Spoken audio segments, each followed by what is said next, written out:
അവന്റെ കാലിന്റെ അടിയിൽ കടിച്ചു, അതാണ് കാച്ചേട്ടന്. അവന്റെ കേക്ക് അവന്റെ കാണ് കണ്ട് അത് സമാധാനിപ്പിക്കുക അവനെ. ബദിയാണോന്ന് ചോദിക്കി, ബദിയാണോന്ന് ചോദിക്കി. അങ്ങനെ ചോദിച്ചു അവനോട്. എവിടെ കച്ചയെന്ന് ചോദിക്കി, കൊതു എവിടെ കച്ചയെന്ന് നോക്കി.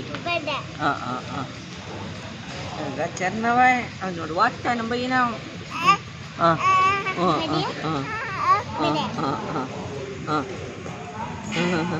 റുവാന്റെ ഹെഡ് എവിടെയാ കാച്ചു കൊടുത്താൻ ചേച്ചിക്ക്?